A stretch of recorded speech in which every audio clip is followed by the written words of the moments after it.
My name is Benny Slade, and you're listening to the Mo Sessions. If you're enjoying these conversations and want to support the work, whether it's the interviews, the writing, or the time it takes to make it all happen, you'll find everything you need in the Linktree link in the show notes. It has the podcast Instagram, the dope Substack, and a Buy Me a Coffee link if you feel like fueling the work that I do here.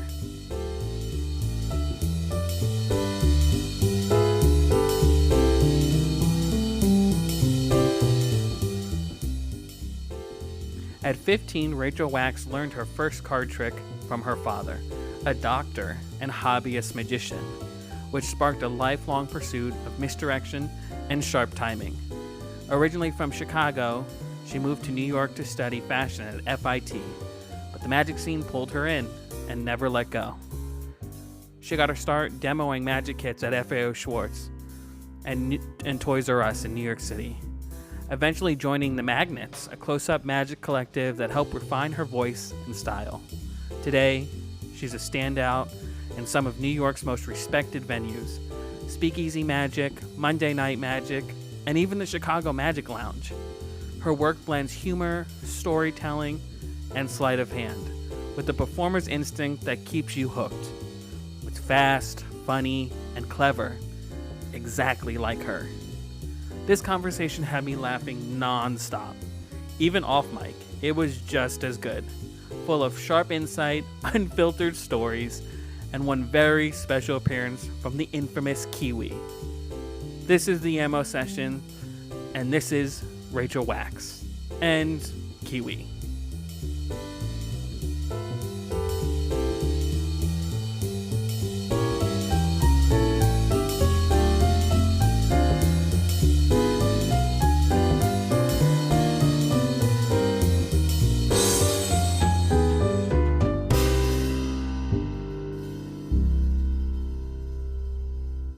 Thanks for having me. I'm so excited to be here. So I like to start at the beginning. I always start with my guests. We start at the very beginning of your journey. Why are we here? How do we get into this? What sparked your love of magic and a moment that started this all for you? So I have one pinpointed moment, Okay. which is great. So my dad does magic, and he always did magic when I was growing up. And he was a doctor. We're Jews, but he would do, like, he would always do magic for my friends and for strangers and stuff. And I was never that interested in. I mean, I would watch him, but I wasn't like, I didn't want to do it. And he kind of tried to get my Right. brother into it, and my brother didn't really care. And then we were at this wedding because my brother's like a normal person, like he would never. But then we were at a wedding, and we were in El Salvador for this wedding. It was like, Oh, wow. yeah, and it was 1,000,000,000 degrees, and everybody was kind of miserable and a little too drunk and really hot. And the humidity is like 100% there, like you're just swimming. And my dad started doing magic for people, and like everybody was gathered around him. People were like losing their minds, and I was just like, I want in on that. Right. Whatever And that like, is. I know, I was like, whoa, like I had never, he'd always done it for like my friends and a few people, but I was like, whoa, like Yeah. all these people are like watching you and like freaking Hmm. out and having an amazing time. So I was like, teach me a trick, teach me a trick. So he taught me a self-working card trick, and I just like turned around and did it immediately. I'm sure Wow. very badly, but people were hyped up and drunk, so they reacted to Yeah. it, and I was like, "Whoa." Like I was like, "That Yeah. felt good." Yeah. And then that was sort of it. And then my dad had like big collections of DVDs and books and stuff, and he taught me stuff, and we would stay up late at night. And it's funny, we didn't really have anything like in common until then. Hmm. Him and Interesting. my brother would like go see action movies and do stuff like that together, but it was like, I feel like that like really bonded us, Hmm. which made it extra special sort of. Yeah. So that was like, I mean, that was how I got my start. Hmm. And then from there, I did a lot of magic in high school. I mean, I really had a lot of fun doing that, but it was always sort of secondary to fashion design, which is what I always Mhm. wanted to do. So it didn't really become my whole life until a few years ago. Wow. Yeah. How did what was that transition like for you? So I had moved to New York like 12 years ago or something for college, whenever you whatever age you go to college. And I went to FIT and I loved it. Like 10 out of 10, amazing time. I loved it and I worked as a designer for a bunch of years. And that whole time like I was doing magic on the side, like I was hanging out with magicians and like doing a few like shitty gigs here and there and like doing some shows, but like nothing, you know what I mean? Yeah. Like again, it was always on the side. Like I had this other career. Mhm. And then I got brought onto Speakeasy 19 and that was getting bigger and bigger and fashion was still, a full-time job and it was just like I was burning the candle from Yeah. every angle. Yeah. And it just became a bit too much and I was really reluctant to quit fashion because it was like the thing I wanted to do my whole life. Like Yeah. I was just going to leave it. Like I was just going to bounce. It felt very Right. uncomfortable to me and also I had never considered myself someone who would not have a stable job, like Right. who would not have a, 401. Right. I always Right. That's what I always thought I was going to be and the truth is fashion is not a great industry to be in long term. A lot of people don't stay long term. There's not a lot of upward mobility. It's not really a super creative job once you're actually in it. It's like corporate bullshit, but it's also shitty in Yeah. other ways. Yeah, yeah.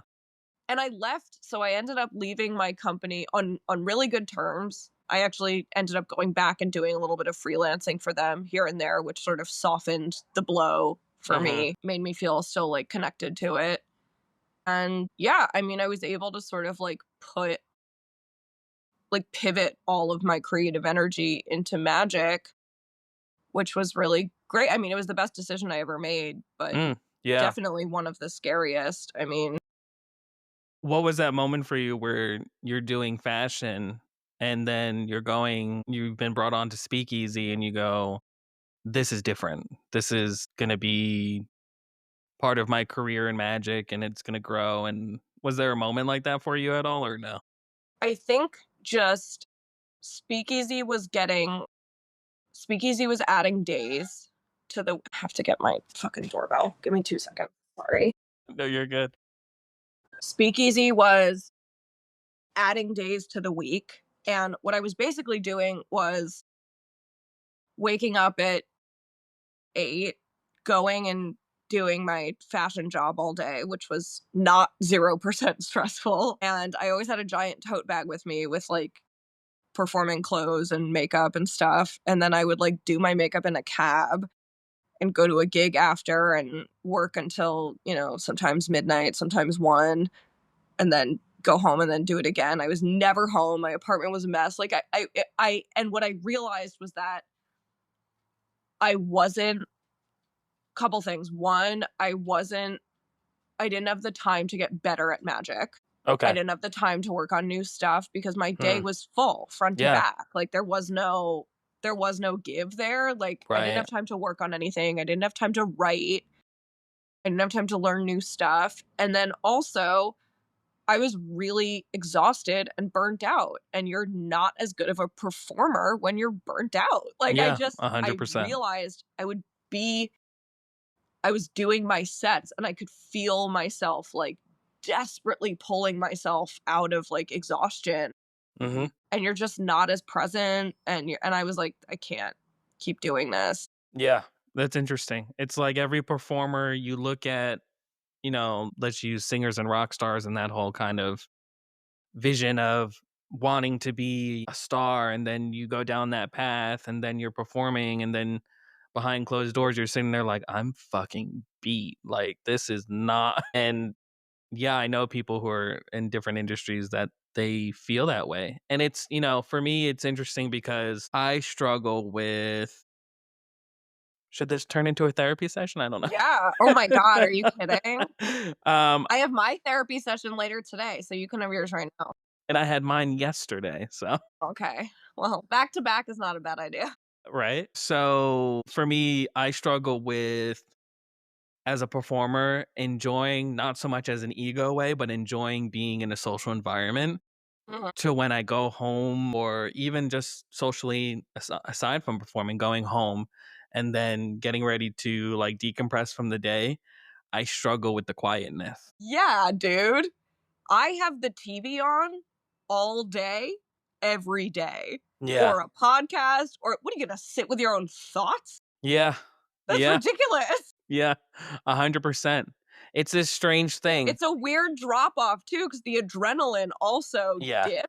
Like I remember I used to have really bad adrenaline dips after Really? performing. Yeah, I would like be in the car on the way home and be like, God, like Really? like a Interesting. gut punch. It's a weird, yeah. Yeah. And yeah, so it's this is me naturally, but when I go out a little bit, I kind of my persona kind of changes a little bit. And yeah, when I'm doing magic, I'm not a character, but I'm amplified for sure. Yeah. So it's such a weird thing to kind of, decompress from something and then you sit there and you're like, what is going on? Like, what's happening here? I think Yeah. it's also in magic specifically, like because you are demonstrating a skill and doing something that the audience doesn't know how you did it. Right. Even the worst magicians hear things like, "Oh my god, you're the best magician I've ever seen," or Mhm. "Holy crap, how did you do that? You're amazing. You're a wizard. You're Right. incredible." Right.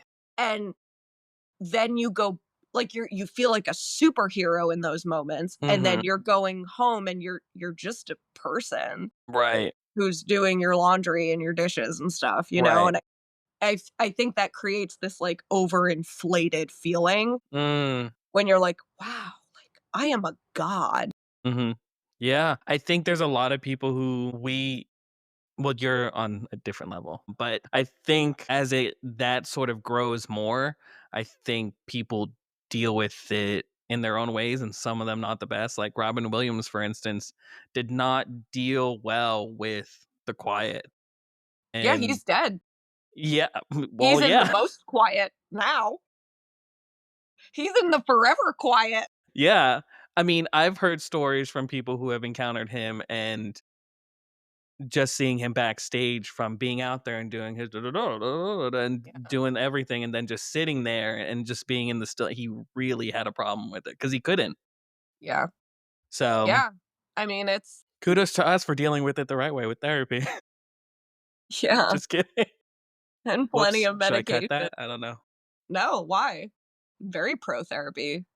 I know lots of performers who should go to therapy. Good luck. Yeah. Good luck on that mission of trying to get them to go do it. If I ever get, like, extremely rich and famous, I will use that money to get BetterHelp gift cards for every magician that I know. Just, "Here you Mid go, conver bud." mid conversation just hand it to them. You know what? Yeah, just be You like, need you need this.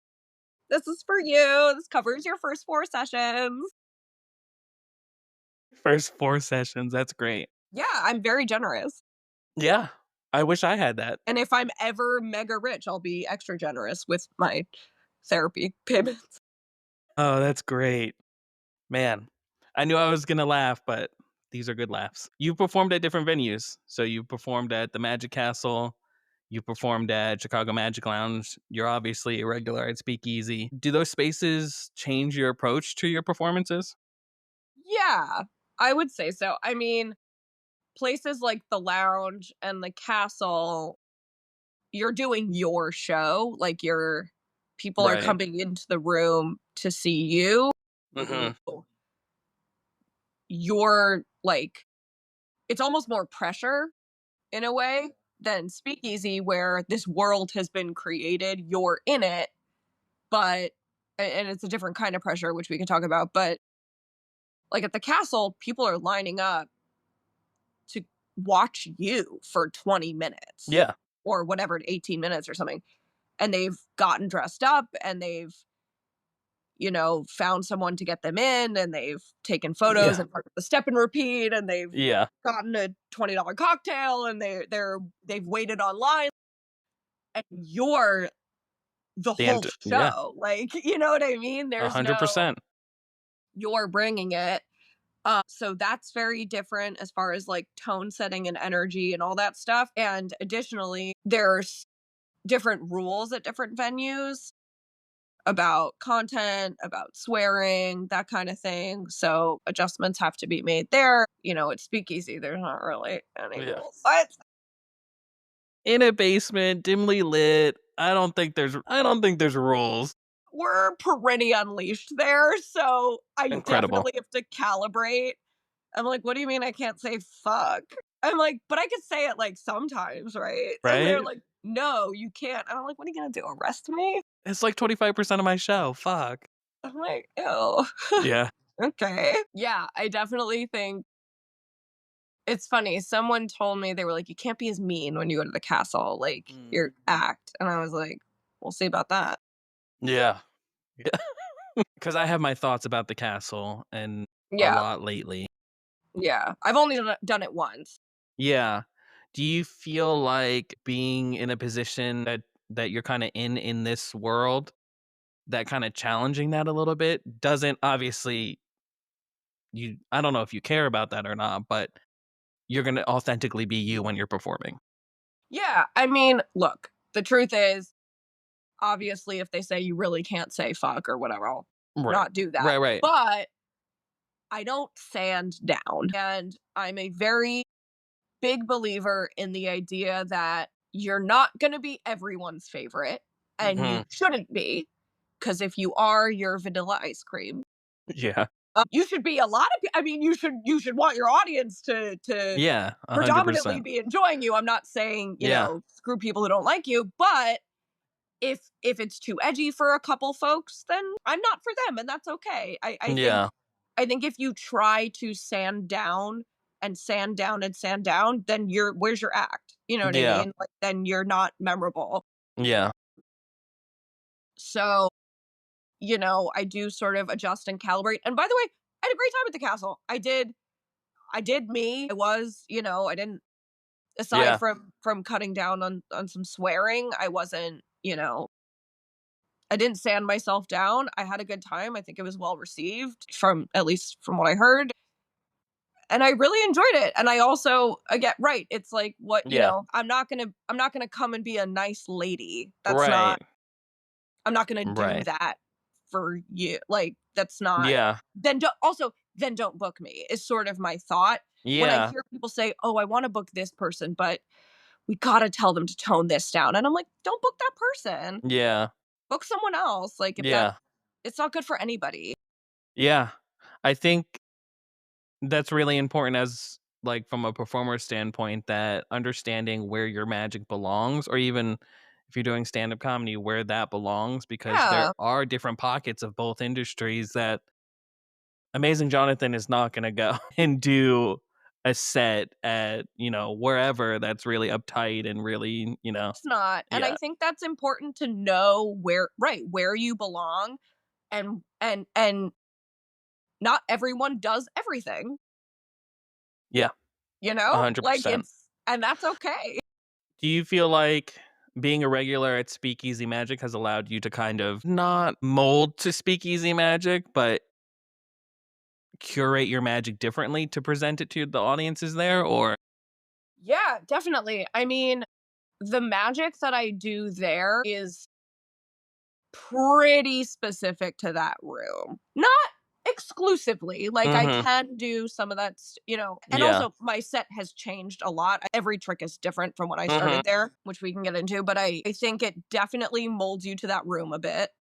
And I've totally had moments where I've been at a private gig and been like, that joke is not funny outside of Speakeasy. Or, you know what I mean? Or I'm just like, and also you forget, like, at Speakeasy, we're so spoiled. Yeah. Everyone is there to see magic. Mhm. Everyone paid a lot of money for their ticket. The company, this company, Immersive, is amazing at creating an immersive experience. They've Right. done so much work to create an experience, Right. you know, from the lighting, from the sound, from the space, from the drink, everything. Mhm.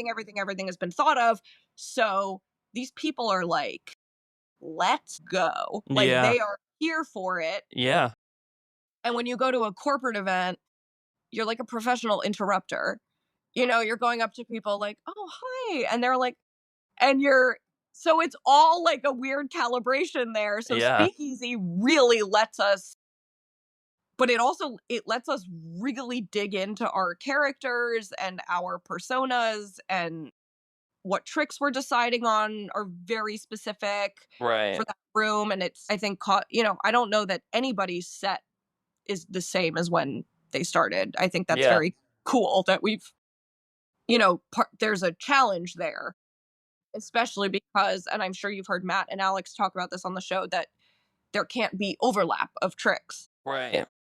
And it's not just the same tricks, but it's like similar tricks. Mhm. You know, Yeah. Yeah. a coin trick to an audience is a coin trick. Yeah. That's really interesting. You know, they're not going, well, that guy used 3 coins and the other guy used 6. That Yeah. trick is a coin trick is a coin trick. But Yeah. That's so interesting though. there's, yeah, and also like sight lines and people right up next to you. Like there are challenges, and that's awesome. Like those are fun challenges, you know? Yeah. Are you finding the way you connect with your audience is different from when you're doing, cuz you do stand up, right? Like do you do a stand up I actually don't. set? I do when I everyone asks me that. Yeah, I don't know. Yeah. I It's funny, I think it was in 2019 or something. I tried to do a few little like open mics in the city, and I was like,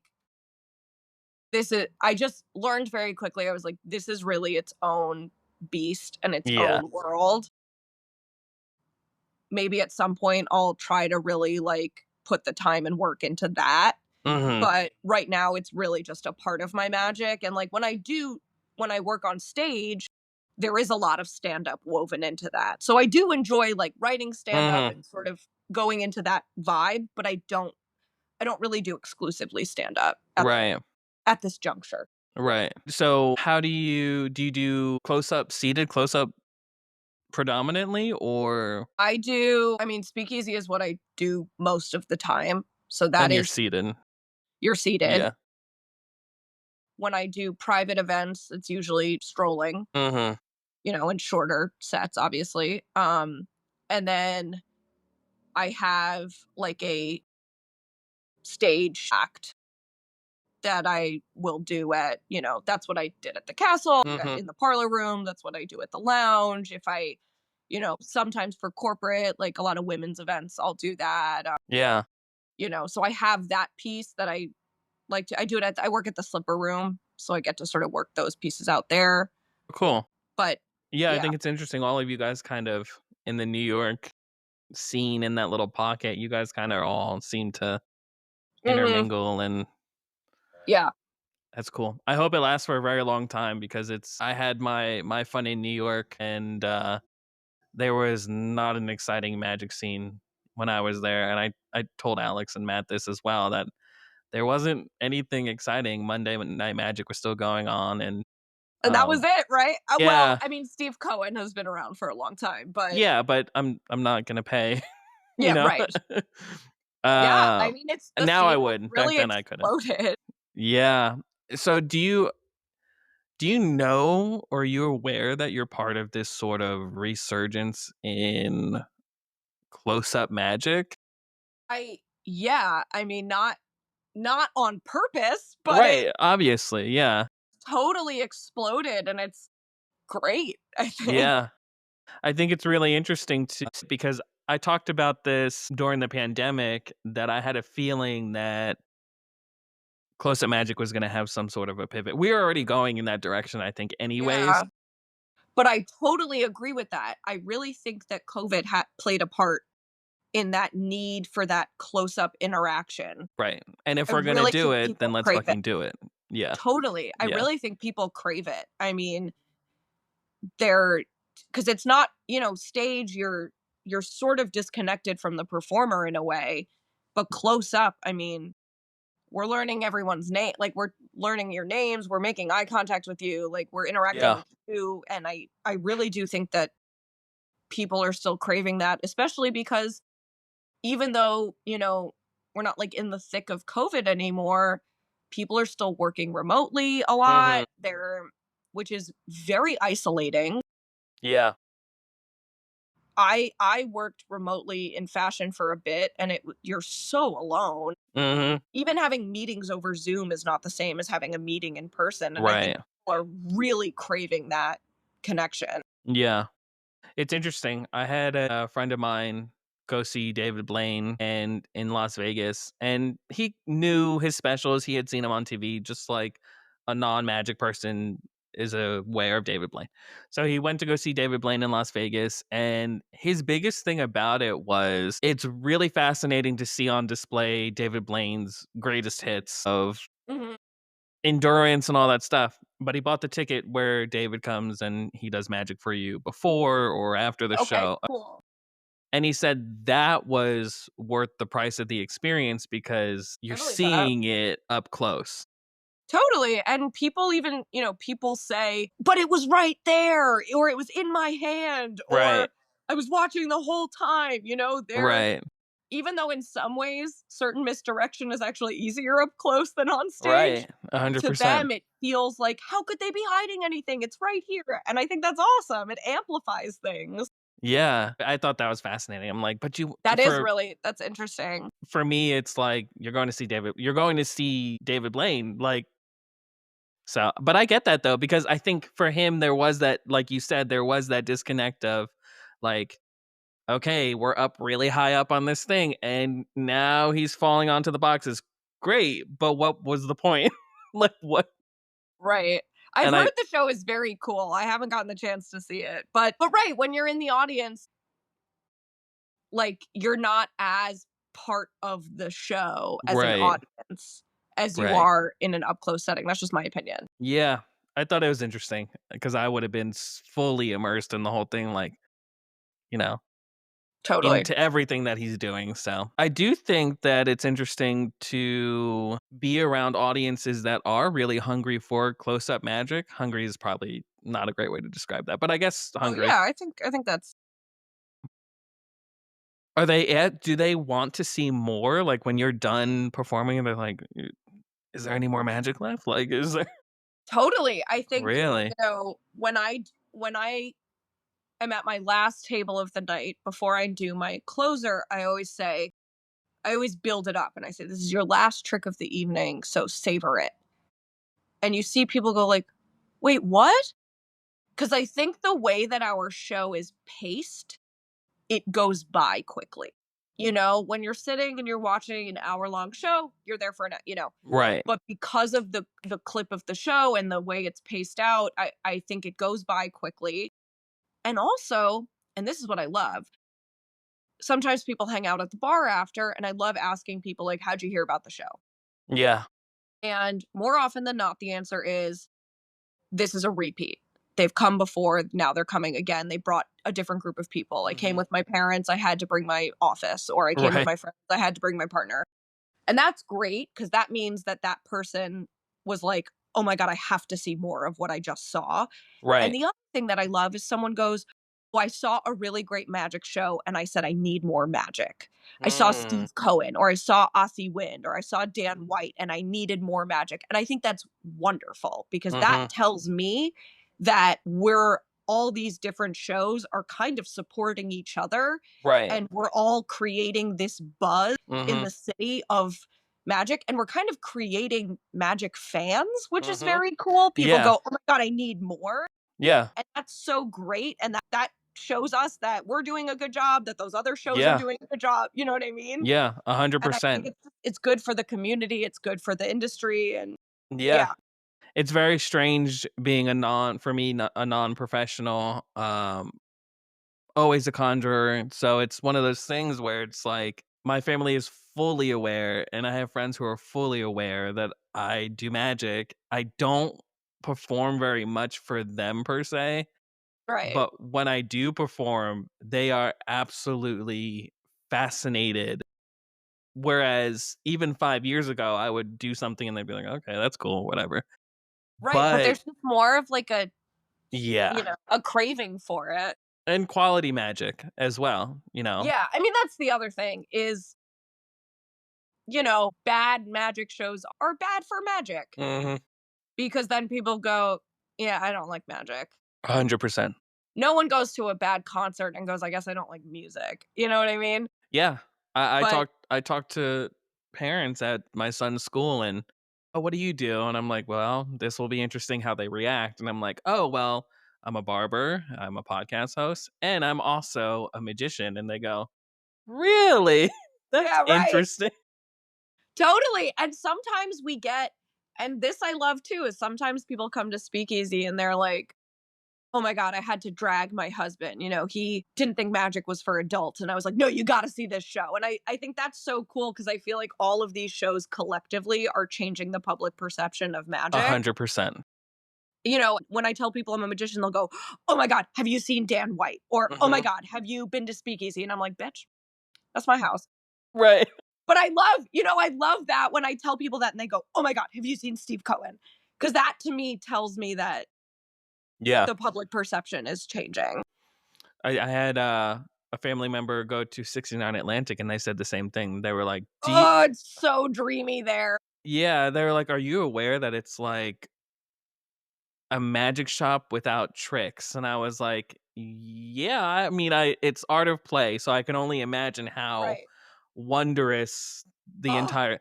But they said, "Are you aware that there's like a theater, a small theater in the back, and we saw a magician?" And I was like, "Do you know the name of the magician?" They were like, "No, we don't remember, but it was unbelievable."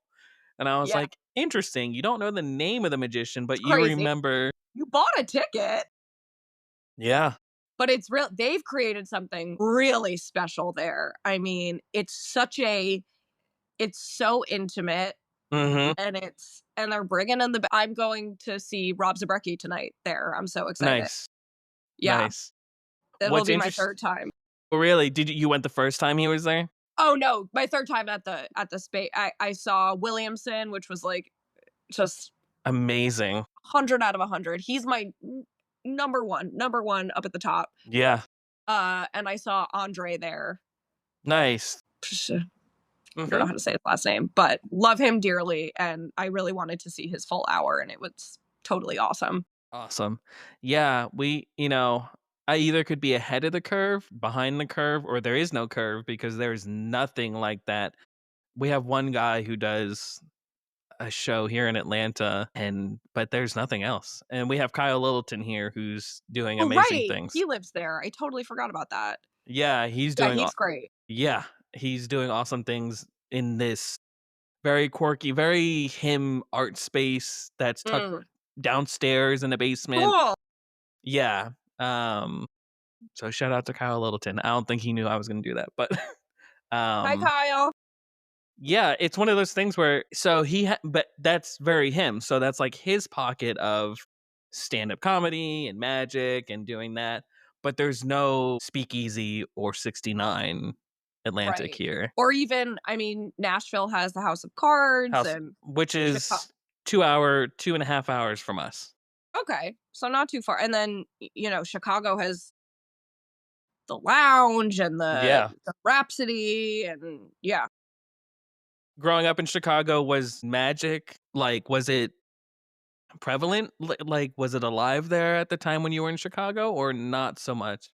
Not so much. I mean, my dad and I would there's a magic shop in the city called Magic Inc., and then there was Mhm. another magic shop about an hour outside of the city, more or less, and we would go there for lectures. So there were lecturers coming through, which means that there were magicians to support that. Right. We would ride his Vespa, which was adorable. This cherry red Vespa, which are with our little matching helmets, Nice. or like a very nerdy cartoon. Very Italian. Yeah, which we're not, but here we are. Yeah, so we would like go see lectures there. We would go to the magic shop, but there wasn't, the lounge wasn't around then. Mhm. It's and also I wasn't really connected with the community at that time. So maybe there was stuff going on that I didn't know about. I'm sure there was actually because Simon Aronson was there, and I think that they had a group that would meet up, but certainly not like it is now where Right. it's exploding. Yeah. My brother-in-law's brother and his wife live in Chicago, and they're like, come visit, come visit. And I was like, we can go to Chicago Magic Lounge. And they were like, Magic in Chicago is really blowing up. And I was like, really? And so that's such a strange thing to hear. Totally, but it is. I mean, the lounge is sold out all the time. Like, Mm, and the Rhapsody is bringing in cool people, and yeah. I think Josh it's, Day did a run of his show there, and yeah.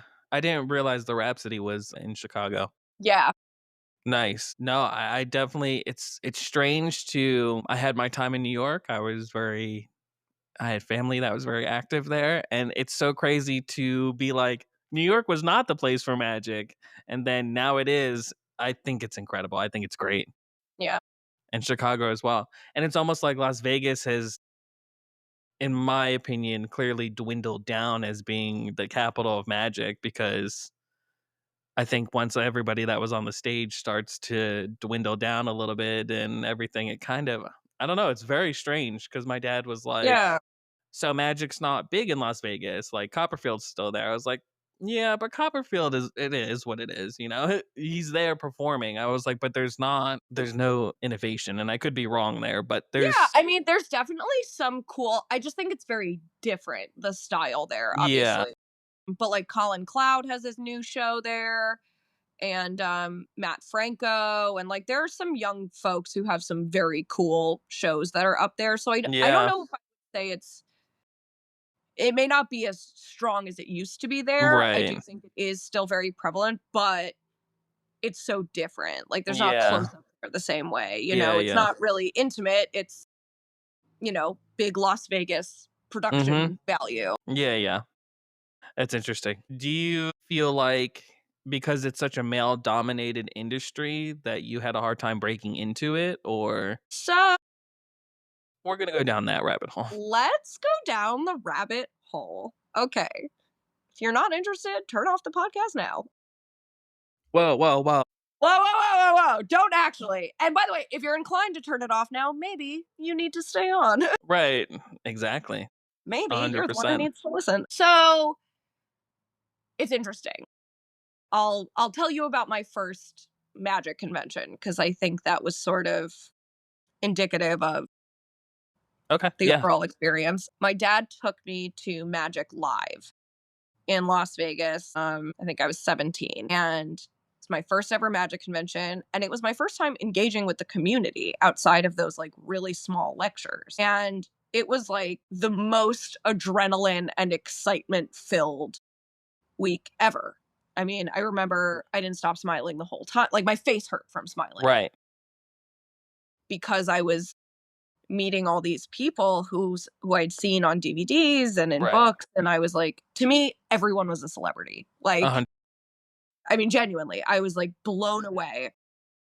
Like, I couldn't believe I was meeting these people in person.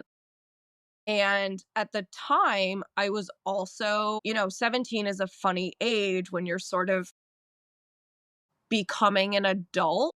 Mhm. And it was a funny age as a woman to enter the community because at that convention, I was getting a lot of attention, Mhm. which felt really good at the time Mhm. because I was like, whoa, like these celebrities like want to talk to me? Mm. Like, oh my God, like that's so special. I can't believe it. And in hindsight, I'm like, Yikes.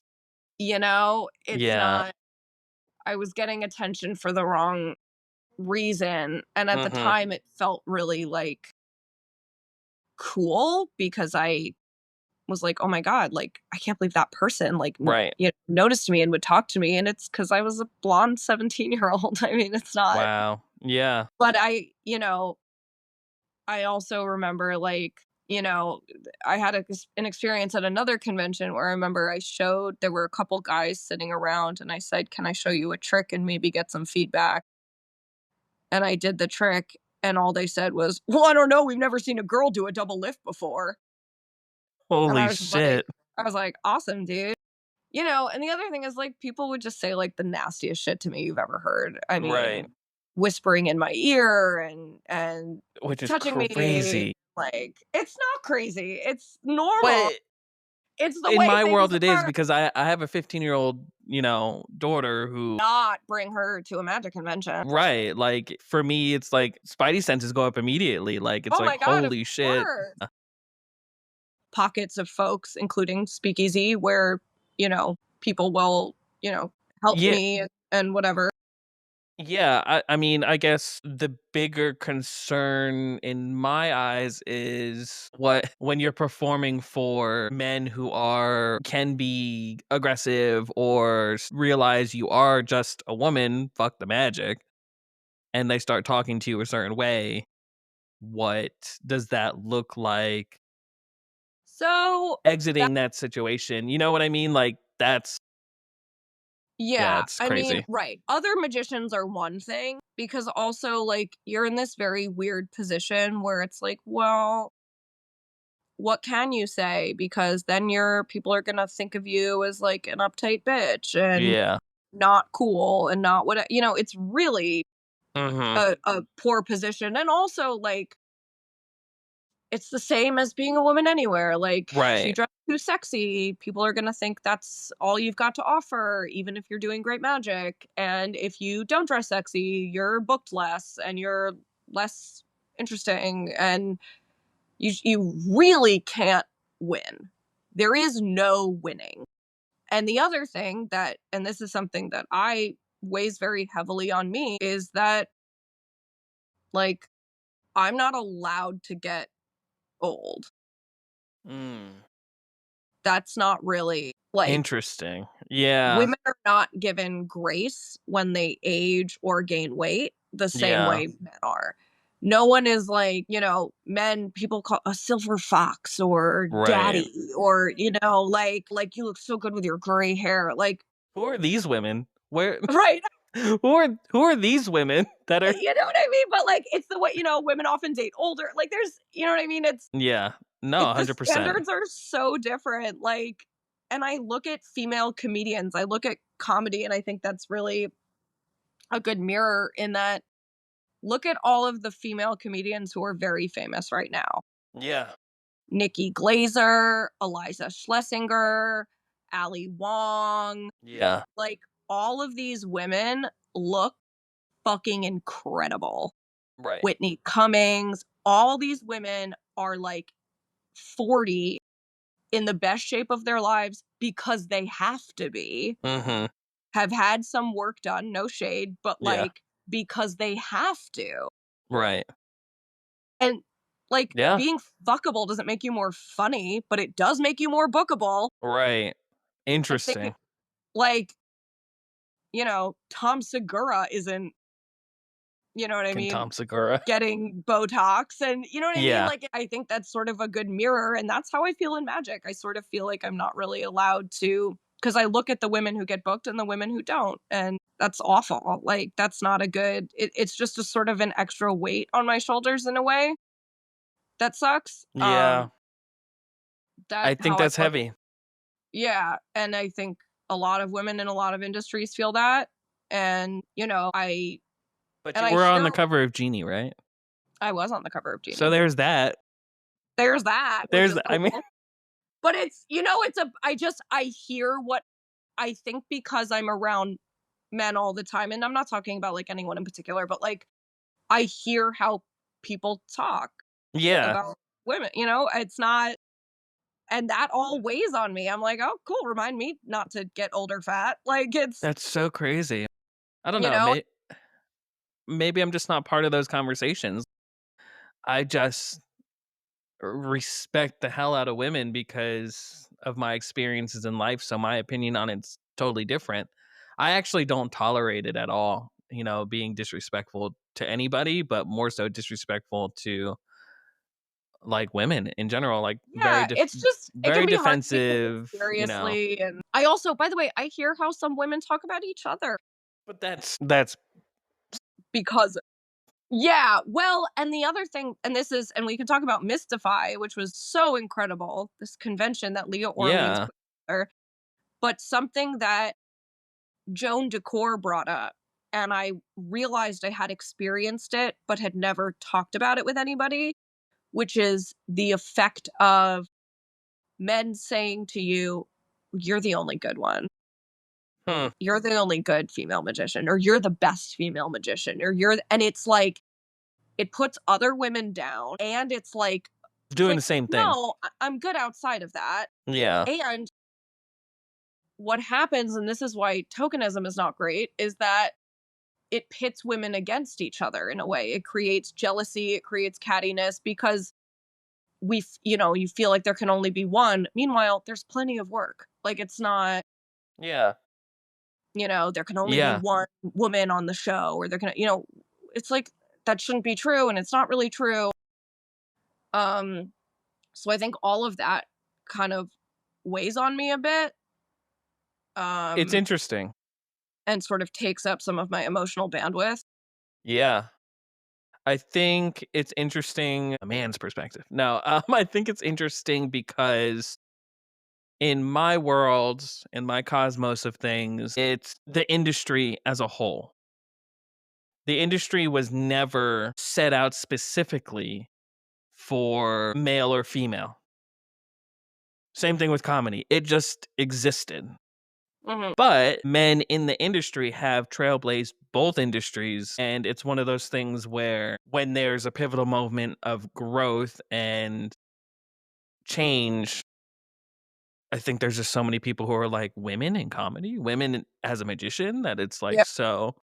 Yeah. And And by that the doesn't way, even go into like trans, oh my God, of course. And by right? the Which way, is like still very early.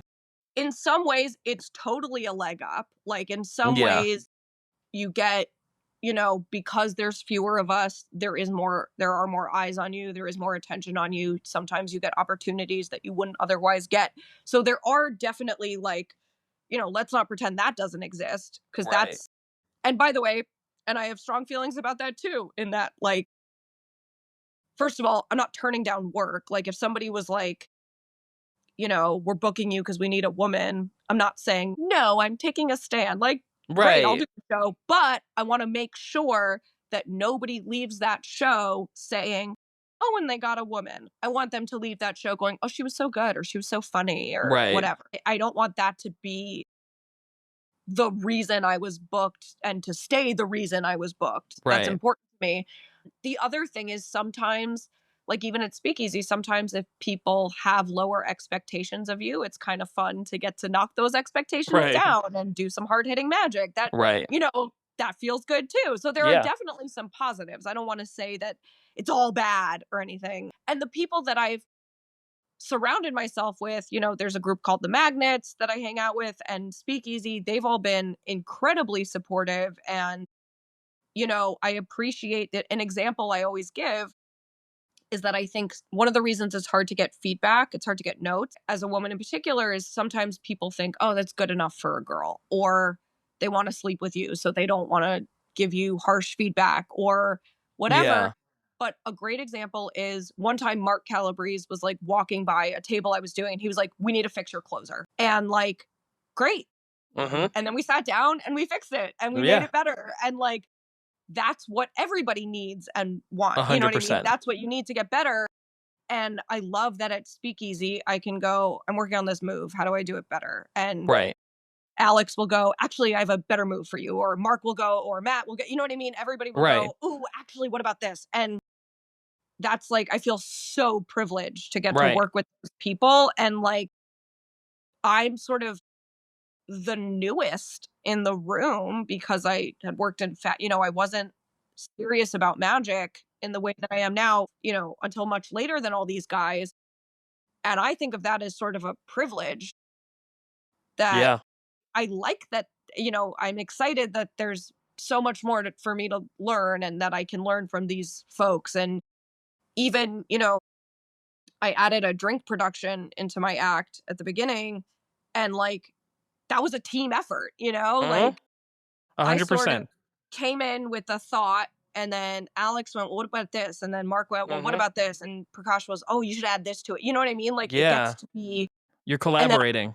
you're collaborating. And I think Yeah. that's amazing. And Yeah. anybody who says like, no, I did this myself, I don't want to hear that. Like Yeah. you should ask for an opinion because someone Yeah. is probably smarter than you. 100%. My best friend in magic is exactly like that. I'll be reading something or working on something, and we'll set up some sort of whatever this is, and we'll talk about it. And he'll be like, "Oh, well, Justin Heim has this variation. Try that out." Or, there's this, and Totally. And I always asked him. I was like, I have some crazy ideas, and you never judge any of them. You never like sit there and you go, You got to "That's get just all the ideas out, Right, right, like, even that's if just they're bad. ridiculous, like, a key floating across the room, and then it's doing what, and then what, and then he's always been very, like, "But what's the goal here, and how do we want that to look?" And I think it is Yeah. important to find those people who you can have in your circle. I'm very protective of many things, but with myself, I don't waste my time with, having people in my circle that don't serve a purpose for whatever it is I'm trying to do, whether that be magic or writing or this or whatever it is. I have a very small group of people that I heavily lean on Mhm. for feedback and advice. Yeah, I mean, I think there's also, especially at Speakeasy, we all have, no matter what's going on socially, personally, anything, we all have the same goal of the show should be as good as it can possibly be. 100%. Which means even if one person is not friends with another person, they'll give the magic help. Yeah. No one is gatekeeping how to make Yeah. something better. And I think that's a very special thing about Speakeasy, that even folks who have an act that they've been doing the same way for 10 years, someone will come in and go, what if you changed that moment right there? Mhm. Because there's a mutual respect, we're open to each other's feedback, Right. which is also really important because feedback is hard. Feedback is hard to give, feedback is hard to take, feedback is hard to ask for. Yeah. And Which I think, historically hasn't always been well in the magic yeah, world. yeah. And, Yeah. you know, I think, right, all that's, why are there not as many women in magic, or why are some, whatever. Some of that does come in with feedback, which is, an important part of getting better. Was the Mystify convention, was that the first one that was put on? Yes. So now there's this convention aimed for women in the industry, or Yeah. what was that like?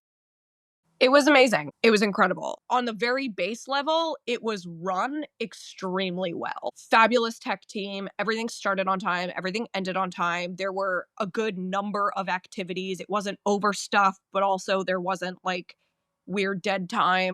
Mhm. Things were sized really well. So just kudos to Leah and the whole team on that, just to start, because that in itself, I think, is a huge accomplishment. Yeah. It was really amazing. And there was a good mix of straight magic lectures, lectures on creativity, lectures on business, and also just like conversations. There were these panels that were just, it was a discussion, conversation. And what I saw, and I'm very lucky that I'm at a place in my career that when I go to a convention, people don't talk to me the way they used to, Mhm.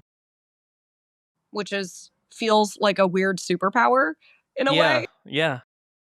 Yeah. It's bizarre and I love it because I'm just like, sorry, what? Like they know not to say that to me because I'll put it in Right. the act, Right. but I'll put it, I don't care. I don't have any shame. What I saw at this convention was women and trans folks and queer people and people of color who are all magicians who I've never seen at another convention before, who do not feel Interesting. comfortable in their own communities feeling free in a magic setting. And Interesting. I was in charge of the scholarships. So I read through all the scholarship applications and they were all like, yeah, people say really inappropriate things at my local magic club. So I really want to like find some community. Wow. Magicians take that community that they do have for granted. That's It's amazing. that was, I mean, they accomplished that. Like, Yeah. I saw people make friends and see old friends and, were able to relax in a way that we normally can't at conventions. Yeah. Like, even at Magic Live this last year, which was awesome. Mhm. I got to perform. It was my first time ever performing at Magic Live. Stan Allen was so wonderful to work for with whatever. And I was on the lineup of these FISM winners, which was weird because I was like, I have a dick joke. And then you're gonna see the best manip you've ever seen, Right. which was so fun. But even then, even when you're on the lineup, I had people saying, somebody came up to me and said, "Oh my God, you were so funny." And like, women are not really funny, but you were so funny. Yeah. Like, that's something that someone thought was like a compliment. Yeah.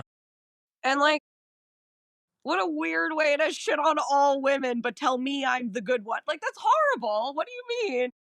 And there was It's none of fascinating. that, which was awesome. I mean, Fascinating. It's really fascinating that there was a convention that took place and everyone felt included and seen and heard and respected.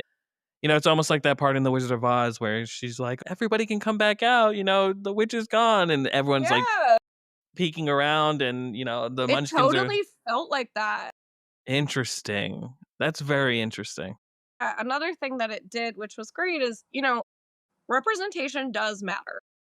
Whatever you want to say, it does. It does. Because I hear about young girls who go, like, I don't know who to model myself after. Right. Because that's what you 100%. do when you get into magic. Before you figure out your own persona, you're modeling after someone else's, you Yeah. know? I Yeah. mean, you're looking at David Copperfield, or maybe you're watching, it's, 100%.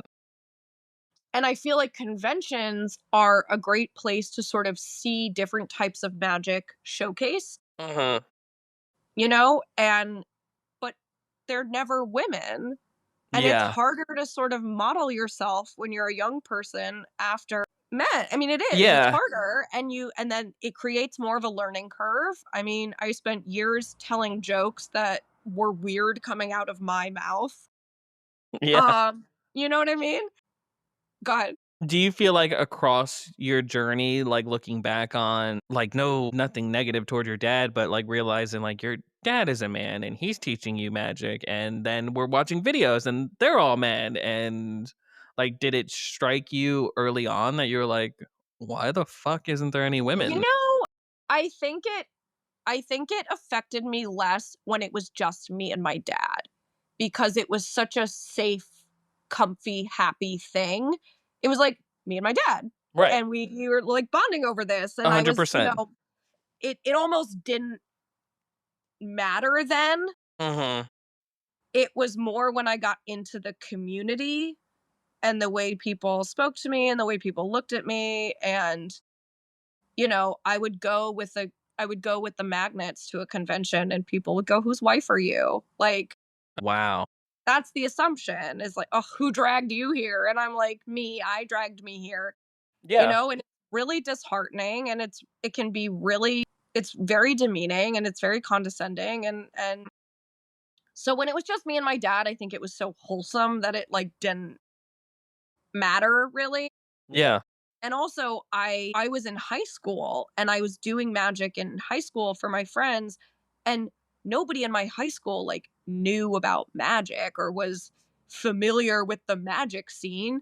So no one was like, "For a girl, you're great." Like, everyone was just Yeah. like, "Yeah, you're a magician. Cool." Exactly. It Yeah. wasn't until I sort of became an adult and was more in the industry that I felt more like, and there have been so many amazing people who have supported me and who have been incredible. It's certainly not all bad, Yeah.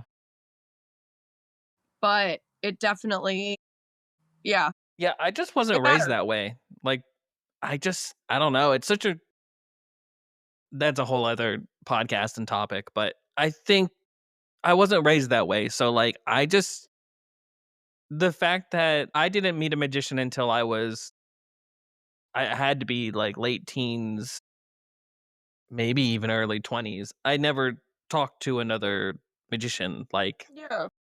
So I didn't even know that there were other like people interested in magic besides like you're seeing clips of Doug Henning and David Copperfield and Right. David Blaine, right? Like these are people who in my mind somehow made it, and they're doing No, and it. even in older, you're looking at Johnny Thompson, you're looking, and it's yeah. Yeah.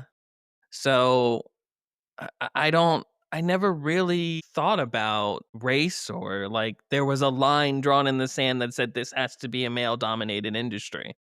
Yeah. And also, but it's also look at the way that women are portrayed in magic.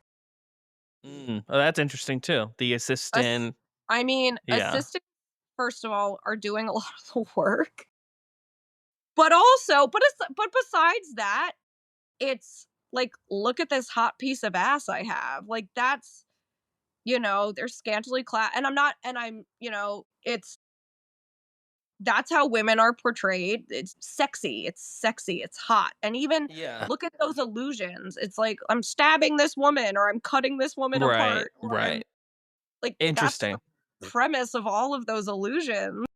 Very interesting. But they were also, I'm sure somewhere there's information that says those are created by men who had that perception of what women should be in magic, maybe, or Yeah. just in And women in even like general. Like they belong in a box and we're going to cut them in half. And like, and even like I remember there was one gig I did with a bunch of other magicians I was with, and I remember I was with Alex Boyce and Patrick Davis.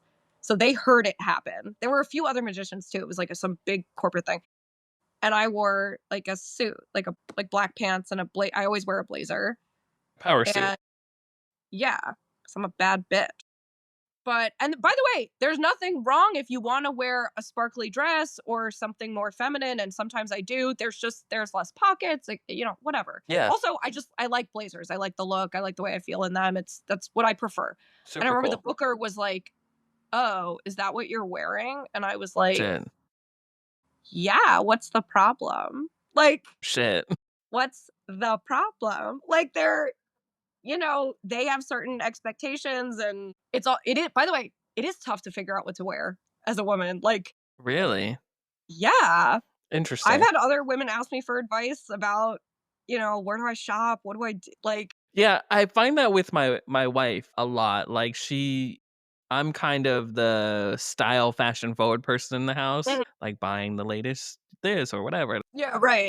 And she's like, "Where are you?" Like she'll come to me and be like, "Where's are you getting that from? Like do they have women's stuff and like do What they?" store do I go to? Yeah, Yeah, H&M isn't doing it. Their spring collection is weird. I don't live in Europe and I don't dress like right, that. totally.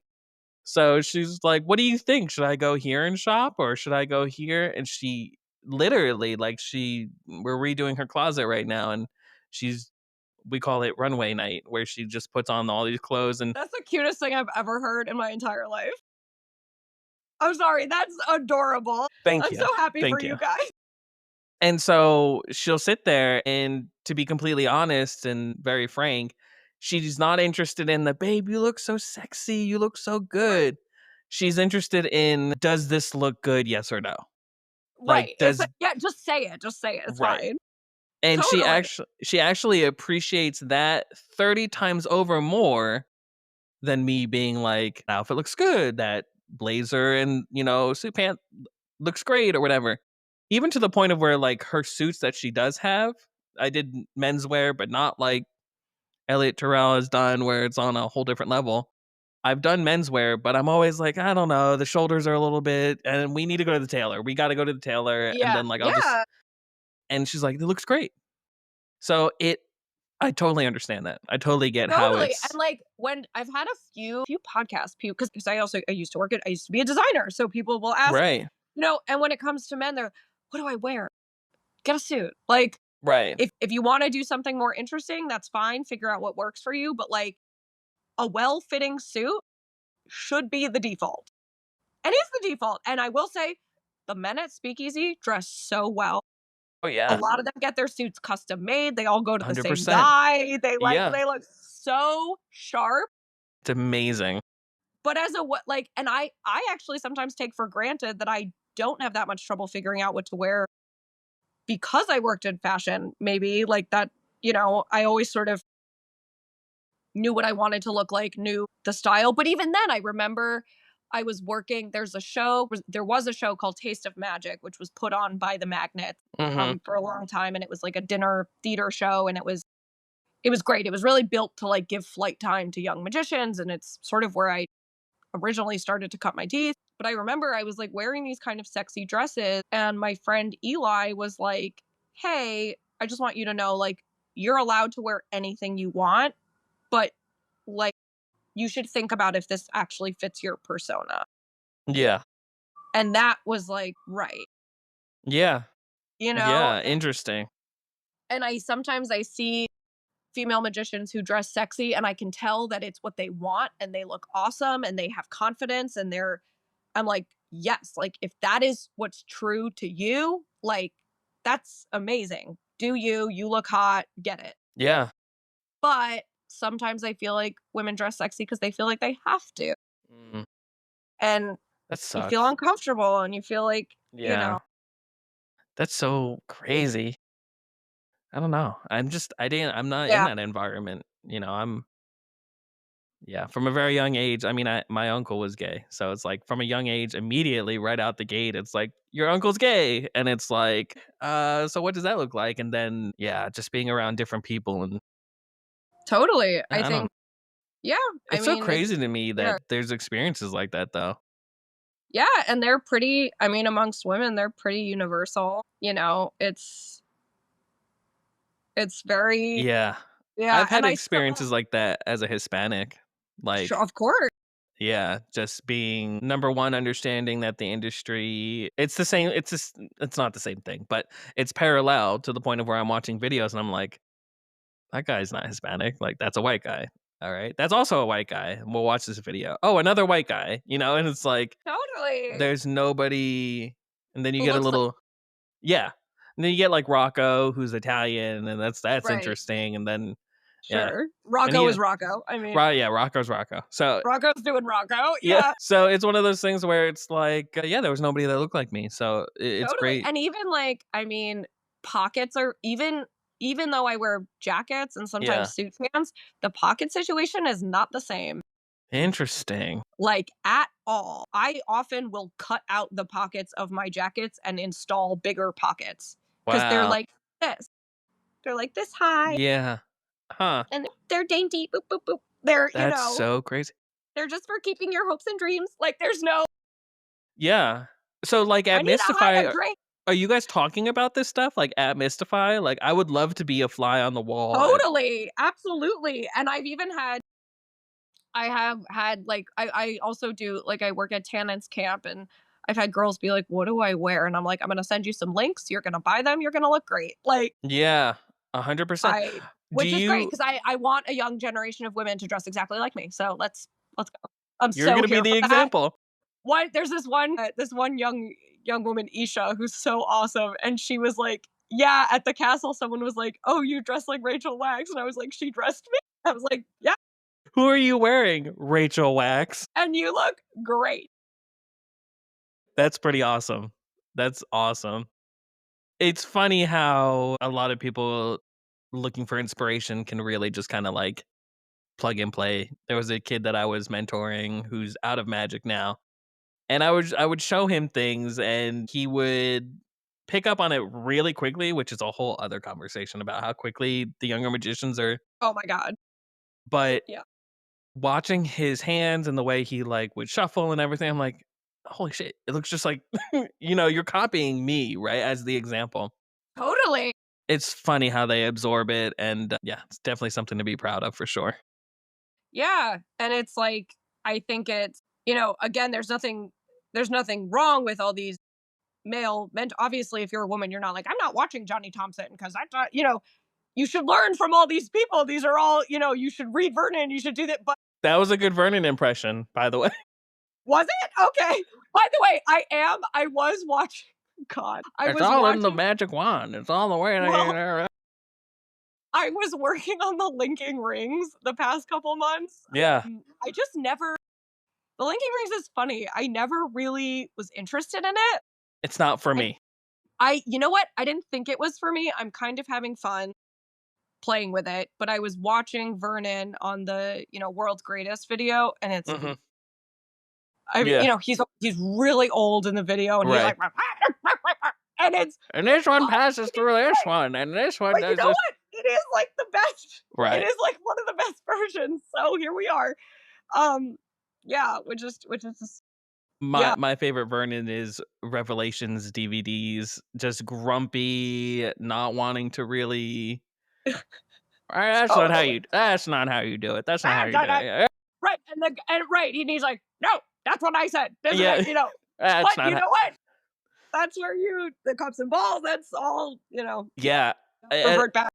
at some point, it turns into like when your grandparent gets so frustrated, everyone's like, awkwardness is loud. It's Totally. But you know what? That's the good shit. That's yeah, the good shit. 100%. I It love watching Matt do the Vernon cups and balls. I love it's. yeah. Do you do Oh, cups and balls? Well, what do you I perform? Like, can you tip it? Like, what sort of magic do you? So I do a lot of, first of all, everything's very comedy based. I also do a lot of sort of my own version of classics Yeah, because I want things that fit me and of my course. persona. And I think a good example of that is I'll give you two examples. Um, I think I love rope magic. I think it can be really beautiful and Interesting. very fooling. Yeah. I think rope magic that's done well is actually incredibly fooling because the ropes there's no gimmick. They can be Mhm. examined. They can be, whatever. And my dad does rope magic, and I always thought, especially up close, it's a real mind fuck. Yeah. If you do it slowly, and if you do, I mean, it can be really beautiful. Right. So I was doing rope magic at Speakeasy for a while, and I couldn't find a good way to explain the prop. Mhm. Why do I have rope Right. that isn't tie you up? Sorry, Right. Kiwi. Kiwi, no bark, sweetheart. Hey, make a better choice. Hey, we're not doing that. And also, it really opened the door for people to be like, "Oh, will you tie me up?" Yeah. I mean, people would Yeah. say that to me all the fucking time. What else can you make longer? Right. And I'm like, what a weird way to expose the size of your penis to me. Right. I'm sorry for your situation. So I was like, cool, how do I make rope magic? Because I still really liked the effect, and also no one else was doing it at Speakeasy. And, so I do one with phone chargers, and I talk about phone charger lengths I have all these jokes, and it's a really fun routine. And I made they're not just phone chargers because those don't really work prop wise. So I'm relatively Right. crafty. So I figured out I use a parachute cord, and I cut it, I Mm. cauterize it, and then I cut the ends of the actual charger and I put them in there. Yeah. Um, and it's so funny. Like, I know there's like one guy in California who released it, and I was like, Hmm. cool. Yeah. And then somebody else came up to me at the session, was like, oh, hey, just so you know, like, I know somebody who's putting this out. Like, is that okay? And I was like, look, I never published it. Yeah.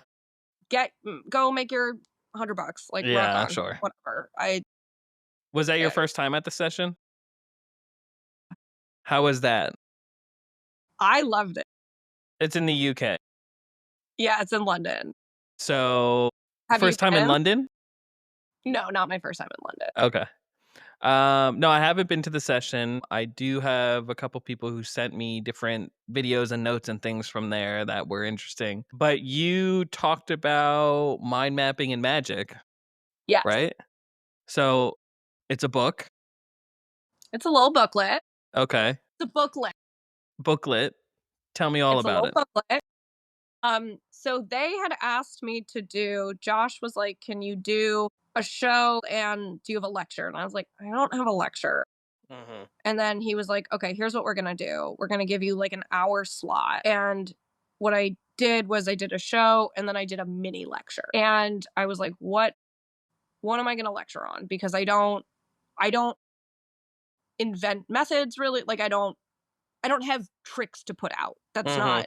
It's not something that is really in my wheelhouse, or, but what can I share with people? What do I have that I can share? And Mind mapping is a tool that I use to help me take those classic routines and make them fit my persona. So I wanted to share just a very clear cut, here are the steps. I think mind mapping is a really great way to map out your persona. Mm-hmm. You know, put your name in the middle of the mind map and then just writing out what are the attributes of me as a person, of me as a performer. You can always erase stuff, but just getting it all out on paper, I think, is Right. very helpful.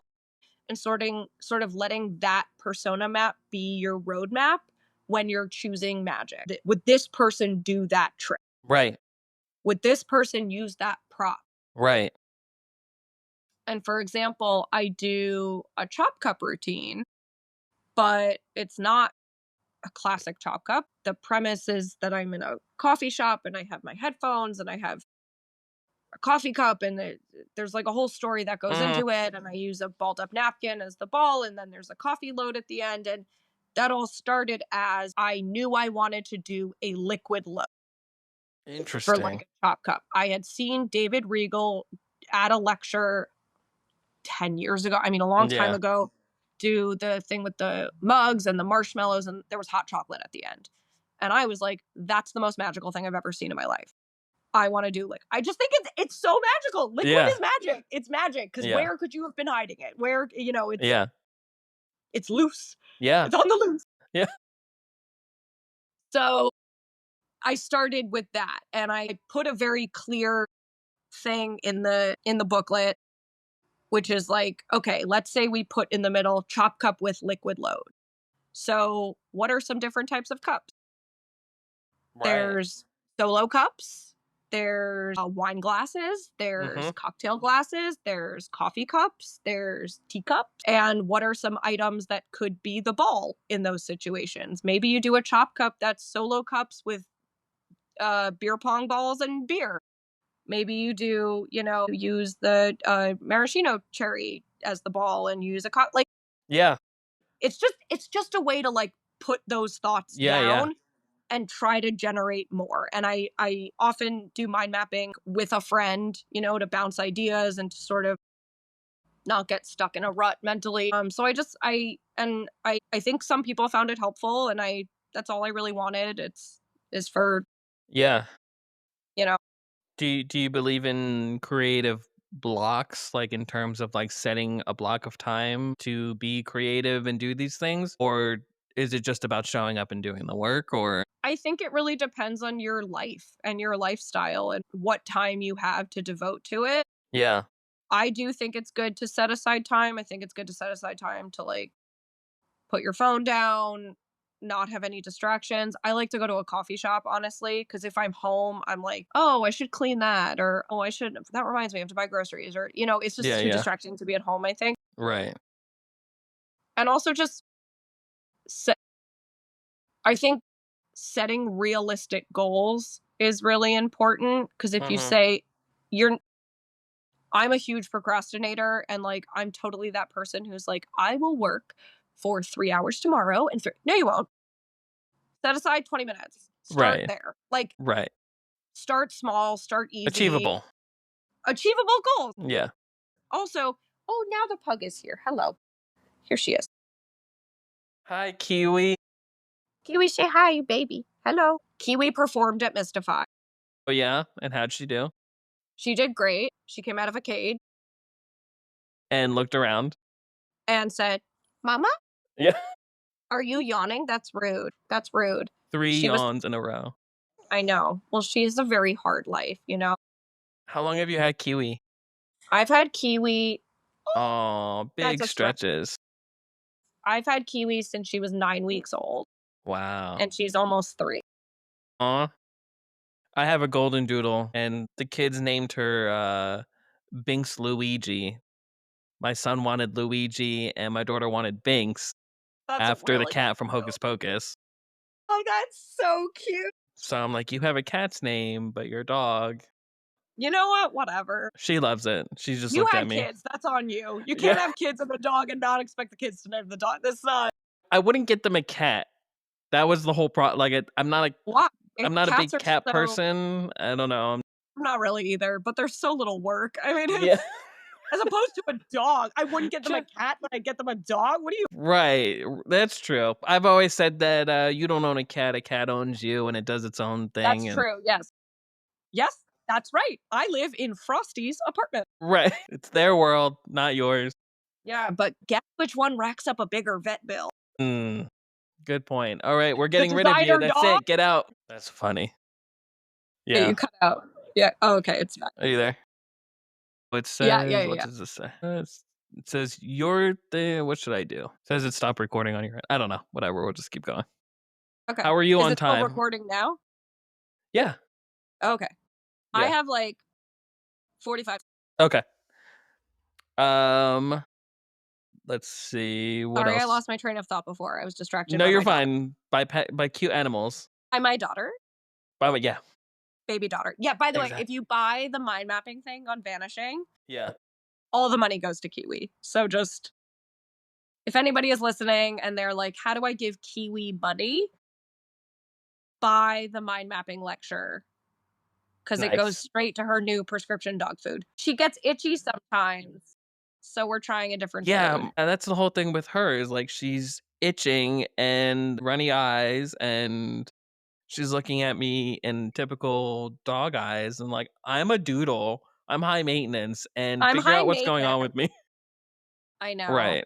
Really, we both made a huge And I'm like, I mistake buying a designer dog. don't yours performs though. Does Mine, not. yeah, okay, that's true. You know what? She did a great job at Mystify. She really did. She like Mine just pranced looks around the very stage. expensive and foo-foo shishi and yeah. Anyways. Yeah, we're both like, anyways, back to what we're here for. Very cool. I think mind mapping is amazing. I've done mind mapping for some time. Actually, in my own journals, I do it for my routines, and I actually literally, this is stupid. I actually do like an actual linking ring situation with them, where I'm like, oh, this can go here, and this can go here, and this can go here, and now It's they're all great. linked together, and I applaud myself. You do, you clap for yourself, like when a plan lands. You know what? It's just a tool. It's a tool to help generate ideas. Yeah, It's not profound. I didn't invent it, but they were like, "Can yeah. you do like a mini talk?" And I was like, "Yeah, here's something I can share." And I think people enjoyed it. If you didn't, sorry. What's your process for? You were talking about like finding routines or creating a set. Do you follow the rule of 3 where it's, open, middle, close? Yeah, I lose yes, loosely, yes. Yeah, okay. But often what'll happen is and I can tell you about, my speakeasy set sort of is like for my new opener, which is the drink production. I that started as well, I need a stronger, punchier, more visual opener. It started Mhm. with that necessity. And then I was like, I love a liquid production. I think it looks very cool. And then I thought about doing Barry Richardson's thing where it comes through your jacket sleeve when you stand up. Mhm.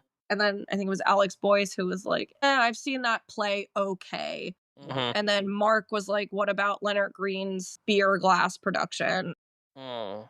which is originally a Ross Bertram effect, but Leonard's handling is slightly different. Mhm. And that I sort of adapted from there. What kind of glass can I use? What kind of drink am I producing? What's the Mhm. premise? And it sort of developed from there and is, always still developing.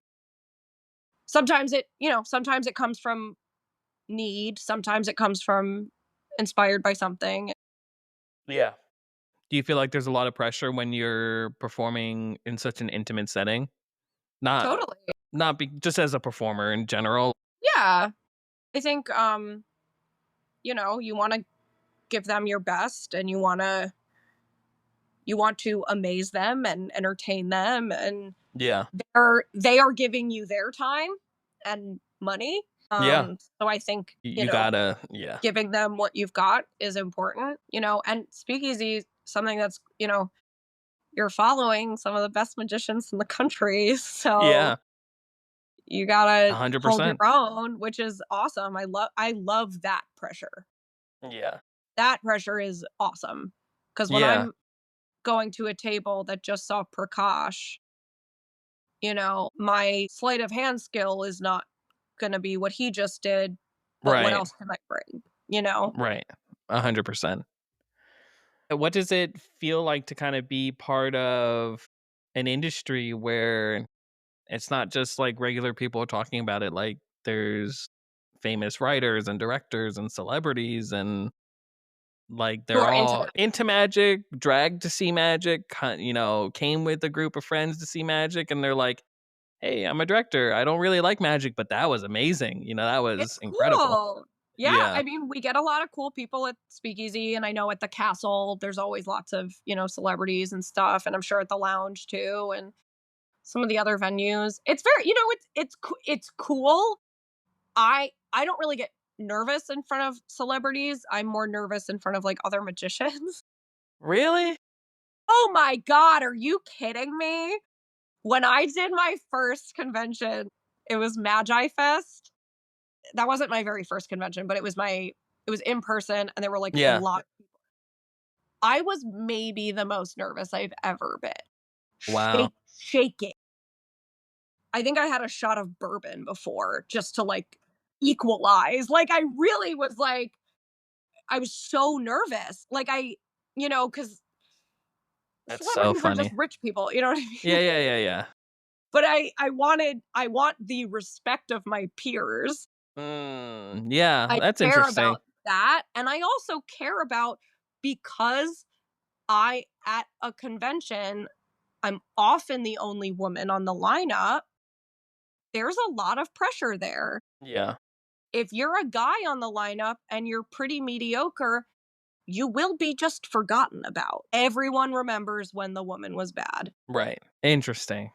I didn't think about it like that. That's different. What do you think is the biggest misconception about being a magician and a woman in magic? The biggest misconception about being a magician, that's interesting. I mean, I think people think that maybe I think maybe sorry, this is like not eloquent. I'm just sort of thinking No. about this now. I think people think that it's not a big deal to become a Mhm. magician. I think they think you just learn tricks and do them, maybe. Mm. And the reality is there's so many layers to it as far as audience interaction and persona and psychology. And it's Right. not just about the magic. And I think maybe people don't realize that, how many layers there are to it. So maybe that's a misconception. And then about being a woman, I mean, amongst magicians, I think people assume that you're gonna be a certain way, be, Right. a sexy little lady, a nice Yeah. lady, It's so interesting. Yeah. And I think when I'm a little bit of a bitch, it's a surprise, Yeah. it's Whoops. right. Yeah. It's funny because I know that my character is mean, but Mhm. it's not mean. I don't comment on people how they look or, Right. it's not about that. It's more mean at the patriarchy and society in general. Yeah. I And it's sort of a reaction to my experience. That character is a reaction. Sorry, that kind of went off tangent from your No, question. you're no, that's fine. What advice would you give a young woman or girls that are interested in doing magic or just in general? It's a two-parter. So that and just magicians in general that want to get into. I mean, the biggest thing that I think is important is to never, and this is for everybody, is like ask for help from people who are smarter than you. I think a lot of times in magic, magicians very quickly think very highly of themselves. They go, "Oh, well, I've performed at this place, so I must be amazing." And it's like, "Yeah, you're fine, but there's always room for improvement." And I think Yeah. people forget that, and I don't think any routine is ever done being worked on, and I think asking for feedback and thinking about how things can always be made better, even with small tweaks, Right. is something to keep in mind because I think there's a lot of ego that comes with magic because you are powerful, right? You are doing you are conjuring, you are doing magic, you are Yeah. doing something that your audience doesn't know how you did. And there is ego that comes with that. And Mm-hmm. I think that I think coming back down to earth and just wanting to learn more and always be improving is sort of the goal. Also, I I give this advice because it's something that I didn't do because magic was always a side thing for me, is like getting really good at the rudiments and really drilling sort of what seem like basic things early on, Mm-hmm. because then when you open up a magic book, you already know the moves and you can do that trick. You know, Interesting. there are certain things that like I didn't really get good at until later, and that a lot of things that I'm still working on. Yeah. And I choose magic that fits within my skills, and but I think learning that stuff early on is really important. What's exciting you right now with magic? Like, is there anything you're obsessed with? You know, I read a book and that was really exciting. I'm excited to read Ben Seidman's book. I'm very Absolutely. excited for that because I heard him talk about it on a podcast, and it sounds like the entire book is about one routine, but is deep. So I'm very excited for that. Yeah. And I'm excited about all the opportunities within magic. I mean, I can't believe how much I'm excited about this resurgence. I'm excited about this sort of like renaissance. I mean, there's like constantly new shows opening and new Mm-hmm. venues opening. And I just think that's very cool. And also, I'm working on a one woman show. Oh, Um, nice.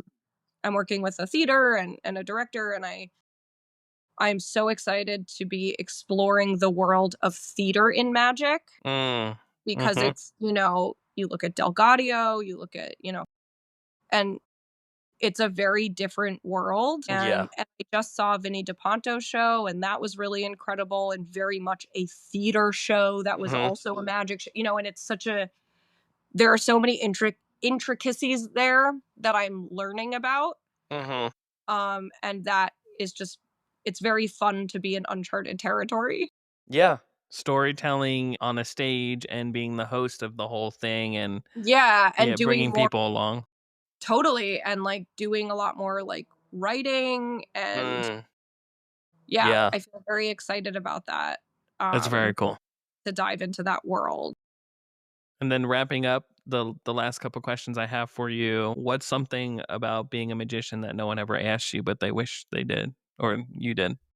They did? Yeah. That's such a good question. I wish people would ask less how you got into magic, because I think that's so boring. Well, there's the podcast. No, Sorry. No, I'm just kidding, but I'm just kidding. no, but I'm just kidding.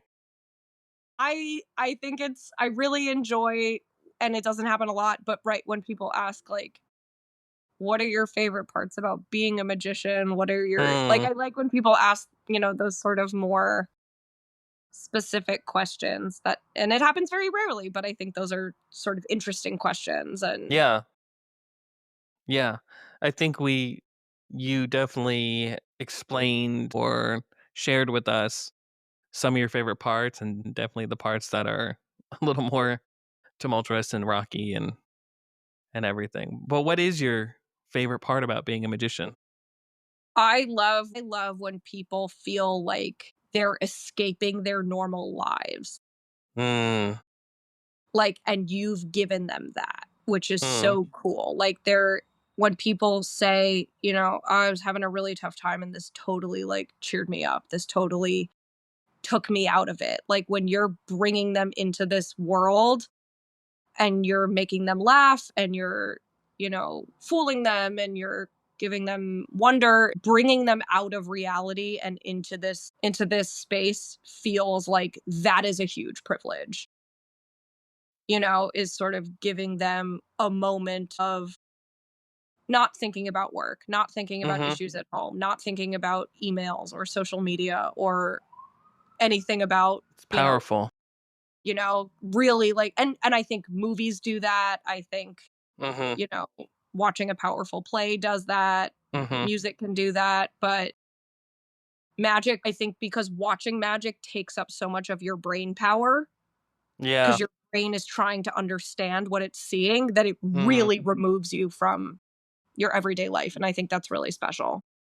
Yeah, I think the thing that really amazes me besides, how the audience reacts and everything, when there's a moment where someone asks after I tell them, "Are you a magician?" Then they ask to see some magic, and usually I'll be like, "No," because I don't like the feeling of always being on. Mm, That's when I'm at my an art show at my son's school, like I'm not tonight's entertainment per se, right? mhm. So, but Well, and sometimes it also it's important to, like, if you're at someone else's, situation, event or whatever. it's their time to shine, you Yeah, know? yeah, That's yeah, a yeah.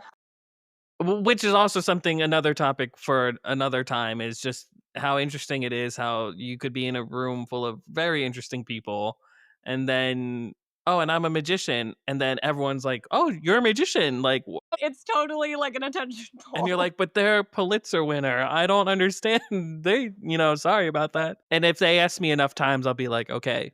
And in that moment where we are creating wonder and disillusion and, just this whole suspension of reality. I've gotten one reaction that actually impacted me where they really just kind of there was no reaction and they just started crying because they have so much going on and they've explained that they have so much going on and they don't understand. Yeah. They don't It's a understand. release. It's like a release for them. Yeah. And I also sort of the other thing that I try to do, and this is, is like my character, at least in my opinion, sort of says the thing that I think women wish they could say, like at their job. And I know that feeling because I've worked in corporate and, Right. and at Speakeasy, I have bosses, Yeah, it's yeah, like, yeah. but I love when I'm at a table and I can say, "Don't wink at me." Or Yeah. like when men put their hand on my back and I'm just like, "You actually don't have to touch me at this juncture." And make it into a joke, but like we don't get to say that at the Right. office when a man puts his hand on the small of your back. Like you Yeah. you can't really say anything because then you're the problem. Right. So I love that in my character. I think women find that cathartic, or I hope they do, Yeah, I when think I it's sort of. empowering. Yeah, and I've heard that from some, women, and that means truly the world to me when women Right. are like, even at the session where I was like the dirtiest I've ever been, which was weird because at conventions you usually can't like swear, like they're Right. pretty like tight on that, and they were like, "Ah, it's London, do what you want." So I was like pretty dirty, but I had this like one young girl and her mom be like, "We got so emotional during your act," and I was like, "During the pussy joke?" And I was like, but I was like, that means the world to me, for Thank you them so to sort of much. it's like it's an Yeah. empowerment thing, and like that does matter in an art form when it's all men. And so many, when you watch videos, they're hitting on their female, audience members, their female assistants, like they're making gross jokes, like that affects us. Like that is 1,000 cuts. That's so crazy. I think it's great. I think what you're doing is moving the needle just a little bit more. I think I hope so. what magic in New York City is doing in general for the industry is moving the needle pretty quickly. And Yeah. it's inspiring. I hate that I don't live up there anymore. I would be around everybody and socializing, but I'll find my way up there eventually. Please do. Yeah, I mean, Come visit. it's so crazy to yeah, it's crazy to go back to my old stomping grounds and be like, "Wow, this is crazy." That's awesome. Wait, will you retell me the question that was asked Yeah, 100%. as magician? Because I think I know what I'm gonna say now. Yeah, so our last guest, so our listeners understand, my last guest that I had on was Franco Pascali, and every guest leaves another guest a question, and your question was, Has there ever been an effect or style of effect that surprised you by how effective it was?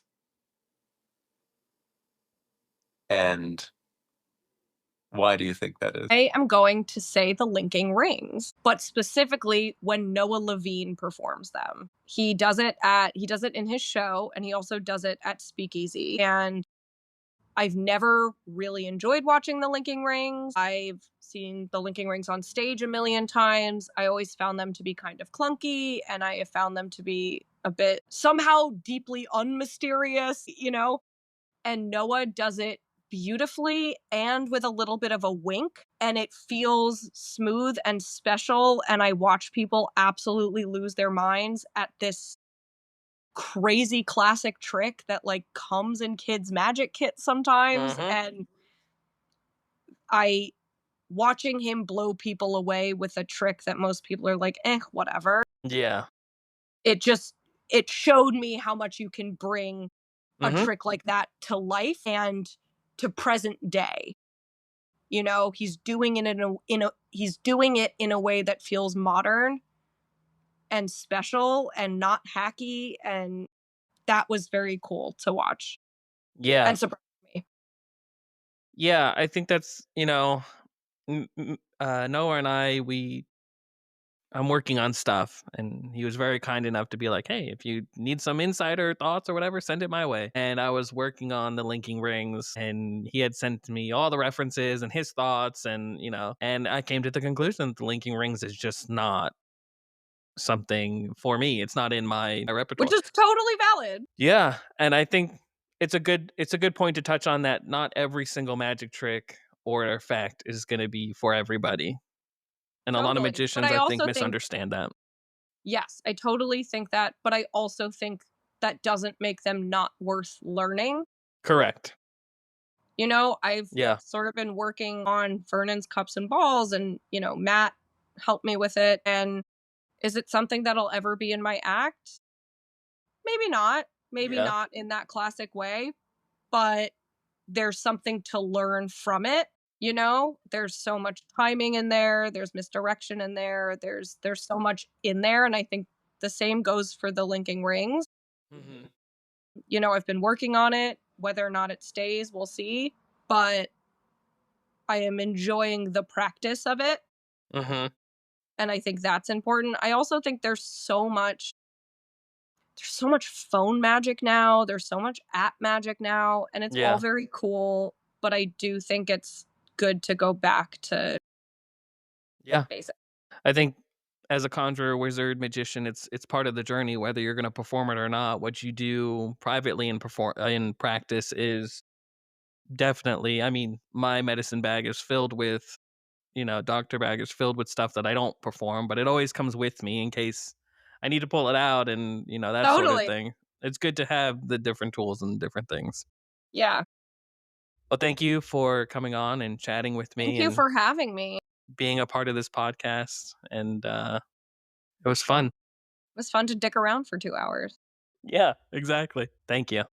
So, I've stayed in magic, even though there have been those experiences, you know what I mean?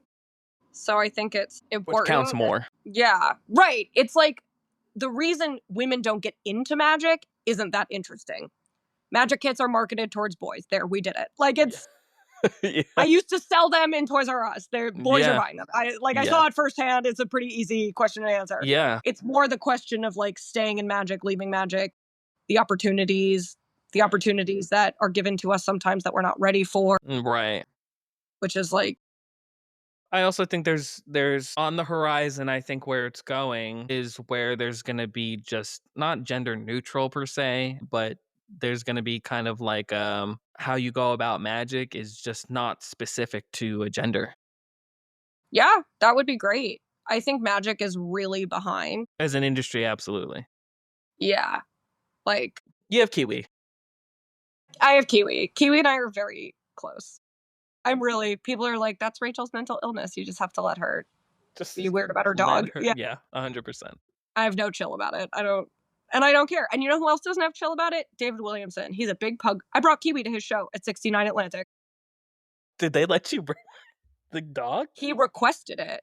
Really? Adam Rubin texted me and was like, can you bring Kiwi to the show tomorrow? Dave is excited to see her. And I was like, VIP. She sat through the whole show. Really? Yeah. My dog wouldn't. She's chill. She's She like would a try chill to get bug. everybody's attention. Yeah, I'm talking about you. You know I'm talking about you. They know when you're talking about that. I know Yeah. Kiwi's looking at me like, me? Yeah. So Me? Your funny. baby? I'm your baby. Love dogs. Well, thank you for doing this. I Thank appreciate you it. so much for having me. I love when people are like, what sign is your dog? I'm like, she's bug. She's bug puppy. She's a dog. Right. She's literally a dog. It's a ridiculous question. I think it's ridiculous when you ask a person that. So it's even more ridiculous when you ask a dog. What's your sign? Like that? Yeah. Really? I don't know.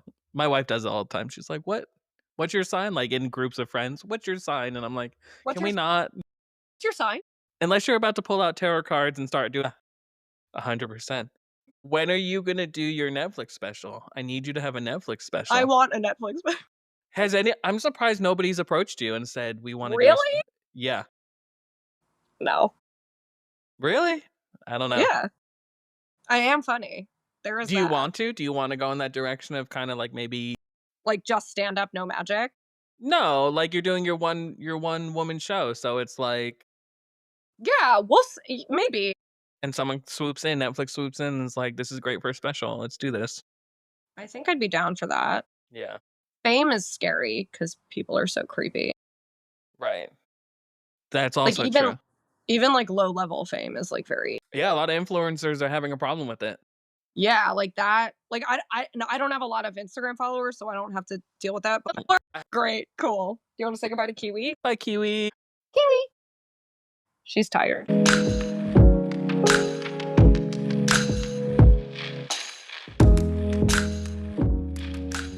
That's it for this session. If you got something out of it, follow the podcast, leave a review, and share it with someone who would too.